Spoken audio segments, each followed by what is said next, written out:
ओम शांति।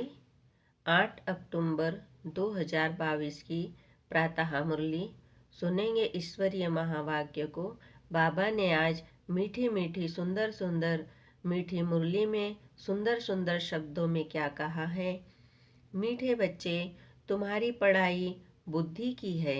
बुद्धि को शुद्ध करने के लिए प्रवृत्ति में बहुत युक्ति से चलना है। खान पान की परहेज रखनी है। प्रश्न, ईश्वर की कारोबार बड़ी वंडरफुल और गुप्त है, कैसे? उत्तर, हर एक के कर्मों का हिसाब किताब चुकतू करवाने की कारोबार बड़ी वंडरफुल है और गुप्त है। कोई कितना भी अपने पाप कर्म छिपाने की कोशिश करे, लेकिन छिप नहीं सकता। सजा जरूर भोगनी पड़ेगी। हर एक का खाता ऊपर में रहता है।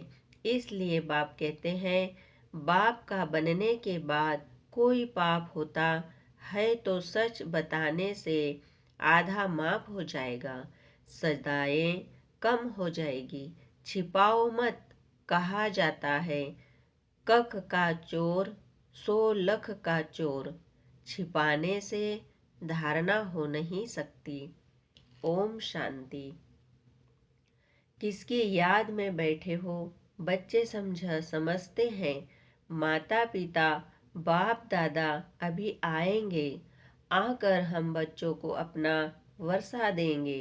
बाबा से हम फिर से 5000 वर्ष पहले मुआफिक स्वर्ग का वर्षा ले रहे हैं।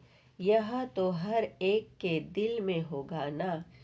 अभी इस बाबा कहते हैं, नरक रूपी भंबोर को आग लगने वाली है। तुम्हारा इस दुनिया वालों से कोई भी ताल्लुक नहीं है।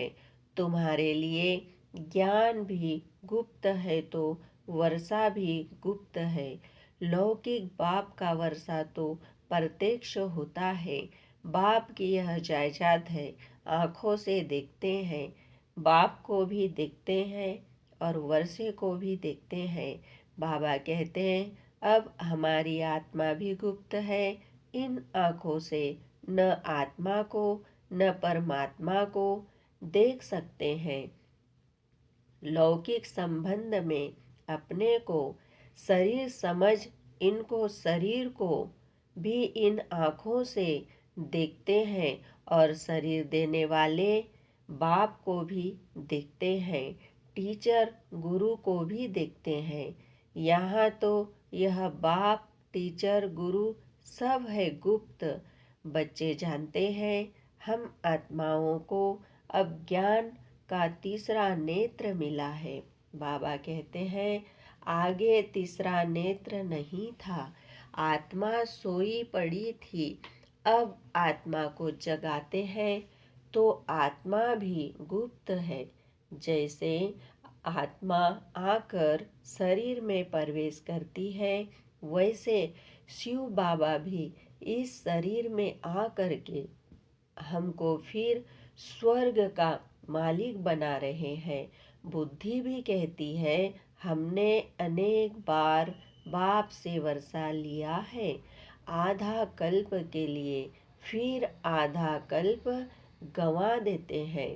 बाबा कहते हैं, अब फिर से हम श्रीमत पर अपनी राजधानी स्थापन कर रहे हैं। श्रीमत देने वाला भी गुप्त है। तुम्हारी आत्मा जानती है कि हम परम पिता परमात्मा से गुप्त रूप से सुन रहे हैं। आत्म अभिमानी जरूर बनना है। पहले आत्मा है, पीछे शरीर है। आत्मा अविनाशी, बाप भी अविनाशी। बाप जो शरीर लेता है वह विनाशी है। इस शरीर में आकर बच्चे बच्चे कहते हैं और स्मृति दिलाते हैं कि मैं आया हूँ तुमको दैवी सतयुगी स्वराज्य के लिए पुरुषार्थ कराने। पुरुषार्थ भी पूरा करना है। बाबा कहते हैं, सतयुग में सिर्फ तुम्हारा ही राज्य होगा। तुम राज्य करते थे, फिर पुनर्जन्म तो लेना होता है। जो श्री कृष्ण की वंशावली अथवा दैवी कुल के थे वह फिर रहेंगे, दूसरा फिर कोई नहीं होगा। बाबा कहते चंद्रवंशी कुल भी नहीं होगा। यह तो बहुत सच बातें है समझने की। बरोबर सतयुग में कोई धर्म नहीं था, अभी तो ढेर धर्म है, आपस में लड़ते झगड़ते रहते हैं, अनेक तालियां बजती रहती है। सतयुग में धर्म ही एक है तो ताली बजती नहीं। तो तुम बच्चे गुप्त ही अपना राज्य स्थापन कर रहे हो। हर एक कहेंगे हम अपने राज्य में ऊंच पद पाने का पुरुषार्थ कर रहे हैं। बाबा कहते हैं तो इतनी बहादुरी भी चाहिए। तुम्हारा नाम ही है शिव शक्तियाँ। शेर पर सवारी कोई होती नहीं है, यह महिमा दिखाई है, इसलिए शक्ति को शेर पर बैठाते हैं। तुम कोई शेर पर तो नहीं बैठते हो, तुम तो माया पर जीत पाने वाले हो, यह पहलवान दिखाते हैं। बाबा कहते हैं तुम तो माया पर जीत पाने वाले हो, यह पहलवानी दिखाते हो, इसलिए तुम्हारा नाम शिव शक्ति सेना रखा है। यूं तो गोप भी है परंतु मेजॉरिटी माताओं की है। अपवित्र प्रवृत्ति मार्ग से पवित्र प्रवृत्ति मार्ग में तुम ले जाते हो। तुम जानते हो सतयुग विष्णुपुरी में हम बहुत सुखी थे, पवित्रता सुख शांति सब कुछ था। यहाँ तो कितना दुख है, घर में बच्चे कपूत होते हैं तो कितना तंग करते हैं, वहाँ तो सदैव हर्षित रहते हैं। बाबा कहते तुम जानते हो बेहद का बाप फिर से बेहद का सुख देने आया है। बाप कहते हैं भलग्रस्त व्यवहार में रहो, सिर्फ बुद्धि में यह धारणा करो यह पढ़ाई बुद्धि की है। घर में रहते श्रीमत पर चलो, खान पान से भी असर लग जाता है, इसलिए युक्ति से चलना है। हर एक का कर्म बंधन अपना है, कोई बांधेली है कोई बंधन मुक्त है। कोई तो चतुराई से भूं भूं कर छुट्टी ले लेती है। युक्तियाँ तो बहुत समझाई है। बोलो बाप का फरमान है पवित्र बनो, मैं तुम्हें भक्ति का फल देने आया हूँ। तो जरूर भगवान के मत पर चलना पड़े, तब ही बिगर सजा खाए हम मुक्ति जीवन मुक्ति को पाएंगे। जन्म जन्मांतर का बोझा सिर पर है। जैसे बाप एक सेकंड में मुक्ति जीवन मुक्ति देते हैं, वैसे सजाएं भी एक सेकंड में मिल जाती है, परंतु भोगना बहुत होती है। जैसे काशी कलवट खाते है तो वह थोड़े समय में बहुत सजाएं खाते हैं, परंतु हिसाब किताब बाबा ने कहा हिसाब किताब चुकतू हो जाता है। तुमको तो बेगर सजा खाए हिसाब किताब चुकतू करना है, इसलिए ऐसा पुरुषार्थ करना चाहिए जो सजा न खानी पड़े। बाबा को याद करना अच्छा है, विनाश भी सामने खड़ा है। विनाश काले पांडवों की प्रीति बुद्धि बाप ने सन्मुख आकर प्रीत रखवाई है, बाकी औरों से प्रीत रख क्या करेंगे, वह सब खलास हो जाने हैं। बाबा कहते एक बाप को याद करने का हड्डी पुरुषार्थ करना है।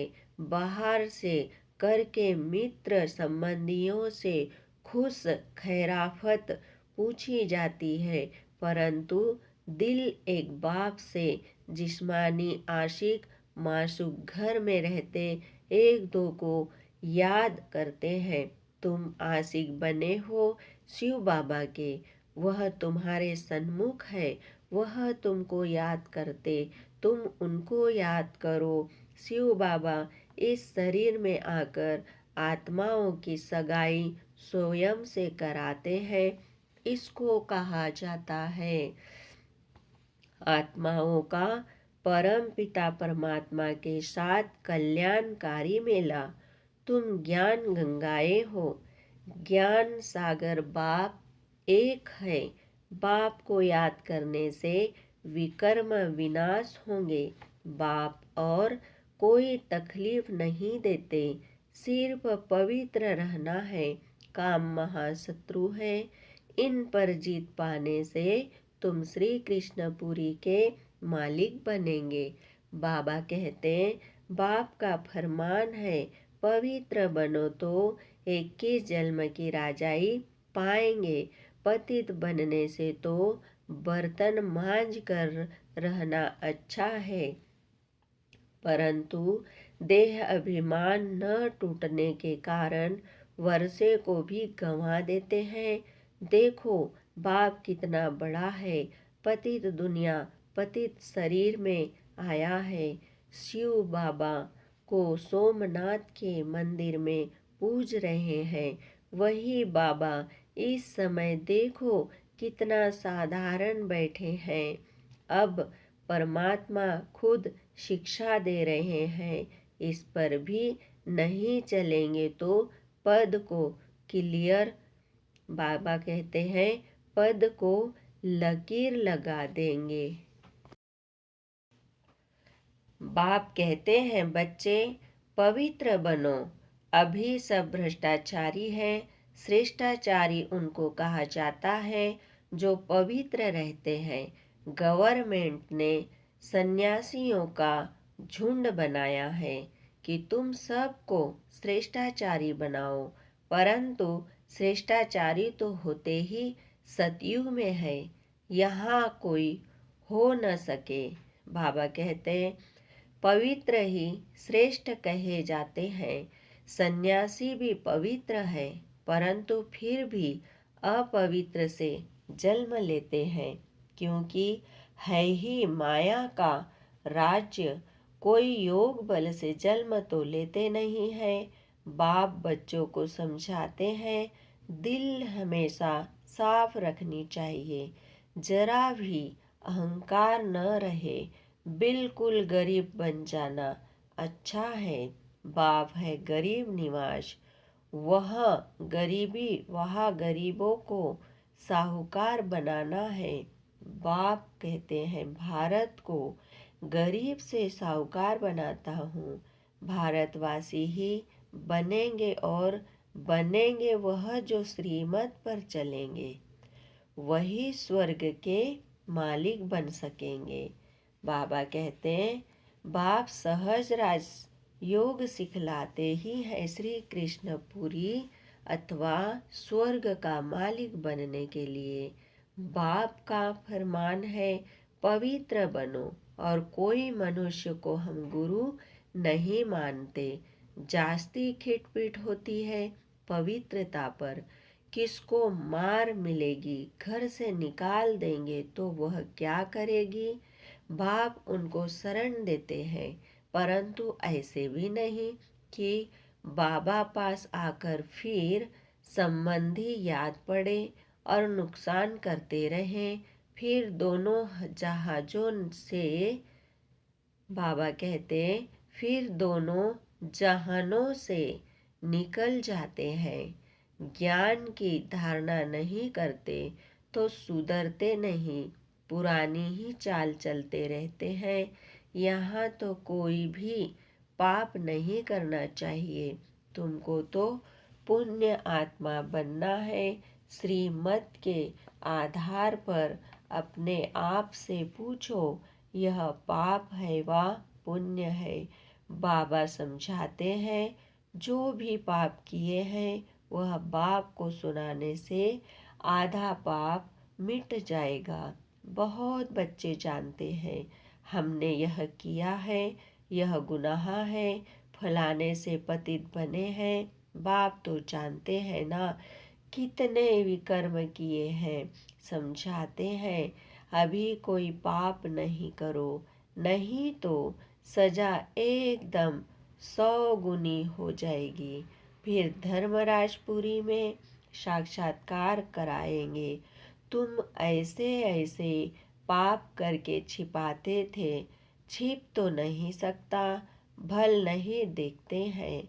वह बाप तो अच्छी रीति जानते हैं ना। धर्मराज के पास सारा खाता रहता है। ईश्वरीय कारोबार बड़ी वंडरफुल और गुप्त है। कहते हैं ना, जरूर पाप किया है तब दूसरे जन्म में छी घर में जन्म लिया है तो जरूर जमा होता है ना। बाबा कहते हैं, ऊपर में खाता तो है ना, अभी वह खाता यहाँ है। इसलिए बाप समझाते रहते हैं कि अब कोई पाप नहीं करना। कख का चोर 100 लख का चोर कहा जाता है। समझाना चाहिए कि हम बहुत बड़ा पाप करते हैं, फिर पद भी भ्रष्ट हो जाएंगे। धारणा नहीं होती तो ईश्वरीय सर्विस कर नहीं सकते। औरों का भी कल्याण करना है, ऐसे समय बर्बाद करेंगे, पाप करते रहेंगे तो पद कम हो पड़ेगा। फिर कल्प कल्पांतर के लिए वह पद हो जाएगा। इसलिए जितना हो सके पुरुषार्थ करना है। पूछते हैं, बाबा के पास क्यों आते हो? कहते हैं, सूर्यवंशी राजधानी का वर्षा लेने तो श्रीमत पर जरूर चलना पड़े। देखना है कि मेरे से कोई बुरा काम व पाप तो नहीं होता है, नहीं तो 100 गुना दंड पड़ जाएगा। फिर दास दासी जाकर बनेंगे। यहाँ इसलिए थोड़े ही आए हो। मम्मा बाबा कहते हो तो नर से नारायण बनना चाहिए ना। बाबा कहते हैं, बिगर धारणा के पद कैसे पाएंगे? मम्मा बाबा कहते भी, माँ बाप के तख्त पर न बैठे तो समझेंगे पूरा पढ़ते नहीं हैं। मम्मा बाबा तो नर से नारायण, नारी से लक्ष्मी बनते हैं ना। तुमको भी बाप वही पढ़ाते हैं ना, तो बाप से पूरा वर्षा लेना चाहिए। बहुत है जो छिप छिप करके पाप करते रहते हैं, बतलाते नहीं हैं। कितना भी समझाओ फिर भी छोड़ते नहीं। चोर को आदत पड़ जाती है तो चोरी बिगर, झूठ बोलने बिगर रह नहीं सकते। बाबा कहते हैं, सच्चे बाप के साथ सच ही बोलना चाहिए। बाप को बतलाना चाहिए कि हमसे यह पाप हुआ है, क्षमा करो, माया ने पाप करा लिया है। अच्छा, फिर भी सच बोला है तो पाप आधा माफ हो जाता है, नहीं तो पाप बढ़ता ही जाएगा। कोई कहते हैं धंधे में पाप होता है, व्यापारी लोग पाप करते हैं तो धर्माऊ निकालते हैं कि पाप कम हो जाए। पाप करके फिर पुण्य में पैसा लगा दिया, वह भी अच्छा ही है।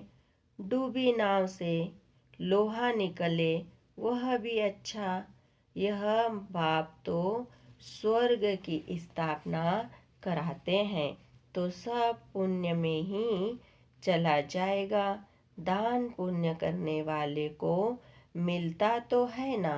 बाप हर एक को समझाते हैं, बाप हर एक बात में मत देते हैं। तो बच्चों को कभी ऐसा काम नहीं करना चाहिए। परंतु माया छोड़ती नहीं है। अच्छी अच्छी चीज देखेंगे तो झट खा लेंगे व उठा लेंगे। ऐसे ऐसे पाप कर्म करने से अपना ही पद भ्रष्ट कर लेते हैं। कई बच्चे बाबा बाबा कह कर फिर हाथ जोड़ देते हैं। बाबा कहते हैं कहीं बच्चे बाबा बाबा कह कर फिर हाथ छोड़ देते हैं। हाथ छोड़ा फिर क्या हाल होगा। माया एकदम ही कच्चा खा लेगी। फिर वह कौड़ी का भी नहीं रहता। नंबरवार तो होते हैं ना। सुख धाम में कोई तो राजाई करते हैं, कोई फिर साधारण भी होंगे। दास दासियां भी होगी ना। बाबा कहते हैं अभी तुम बच्चों को बेहद के बाप से बेहद सुख का वर्षा मिल रहा है। इसलिए बाप की श्रीमत पर चलकर पूरा वर्षा लो। मौत तो सामने खड़ा है। अकाले मृत्यु तो होती है ना। एरोप्लेन गिरा तो सब मर गए। किसको पता था कि यह होगा। मौत सिर पर खड़ा है। इसलिए कोशिश करके बाप से पूरा वर्षा लेना चाहिए। श्रीमत पर शरीर निर्वाह अर्थ कर्म भल करो। साथ साथ यह पढ़ाई भी पढ़ो। बाप युक्तियाँ तो सब बतलाते हैं। पुरुषार्थ कर पवित्र भी रहना है। झाड़ू लगाना, बर्तन मांजना अच्छा है अपवित्र बनने से, परंतु देही अभिमानी बनना पड़े। पवित्रता का मान तो है ना। पवित्र नहीं बनेंगे तो पद भी नहीं पाएंगे। यह सब बच्चों को समझानी दी जाती है। बच्चे तो बुद्धि को पाते रहेंगे। प्रजा भी बहुत बननी है। एक राजा को प्रजा तो हजारों की अंदाज में चाहिए ना। राजा बनने में मेहनत है। अच्छा मीठे मीठे सिखिलिदे बच्चों प्रति माता पिता बाप दादा का याद प्यार और गुड मॉर्निंग। रूहानी बाप की रूहानी बच्चों को नमस्ते। हम रूहानी बच्चों की रूहानी बाप दादा को याद प्यार गुड मॉर्निंग नमस्ते। धारणा के लिए मुख्य सार है। फर्स्ट पॉइंट, इस अविनाश काल में दिल की सच्ची प्रीत एक बाप से रखनी है।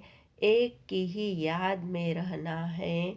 सेकंड पॉइंट, सच्चे बाप से सदा सच्चे रहना है। कुछ भी छिपाना नहीं है। देही अभिमानी रहने की मेहनत करनी है। अपवित्र कभी नहीं बनना है। वरदान है, दुख की लहरों से न्यारे रह। प्रभु प्यार का अनुभव करने वाले खुशी के खजाने से संपन्न भव।